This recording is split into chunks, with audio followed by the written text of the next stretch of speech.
중개를 하다 보면 고객들을 만났을 때 이 고객이 과연 계약의 가능성이 높은 고객인지 아니면 단순하게 정보를 파악하는 정도의 고객인지 이거를 파악하는 게 매우 중요하다고 보겠습니다. 진성 고객을 파악하는 방법은 계약과 관련된 구체적인 질문을 통해서 파악하는 게 매우 좋다고 보겠습니다. 고객은 자기가 생각하는 요구 조건들을 이야기를 하게 됩니다. 이 요구 조건을 잘 들어보시고 좀 더 구체적으로 질문을 해보는 거겠죠. 그리고 이 질문을 통해서 고객이 원하는 요구 조건이 무엇이구나. 그리고 그 요구 조건 뒤에 숨어있는 왜 이 매물을 찾으려고 하는지 욕구가 있습니다. 그 욕구를 파악하는 게 매우 중요하다고 보겠습니다. 즉, 이 욕구라는 것은 고객이 최우선적으로 생각하는 게 무엇일까? 라는 개념으로 접근하면 되겠습니다.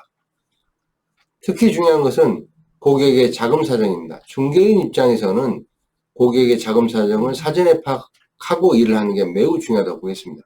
결국에 아무리 마음에 드는 매물이 있을지라도 자금 사정이 맞지 않으면 결국에는 포기할 수 있는 확률이 매우 높다는 겁니다.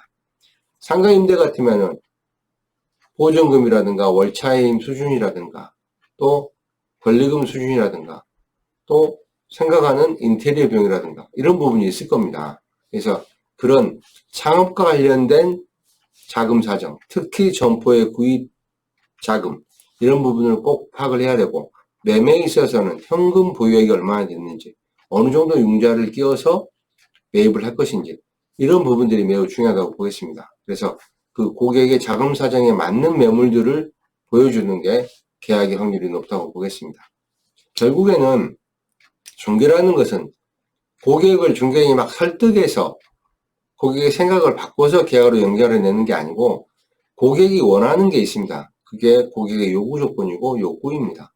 이런 부분들을 잘 파악이 된다 그러면 그 고객의 눈높이에 맞는 매물을 내가 보여줬을 때 계약의 확률은 매우 높다라고 보겠습니다.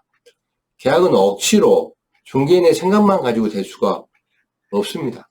그래서 고객의 눈높이를 파악하는 게 매우 중요하고 또 고객이 다시 한번 말씀드리지만 고객이 무엇을 원하는지를 정확하게 파악해보는 이거는 어떤 공식에 의해서 되는 것보다는 고객을 만날 때마다 항상 생각을 해야 됩니다.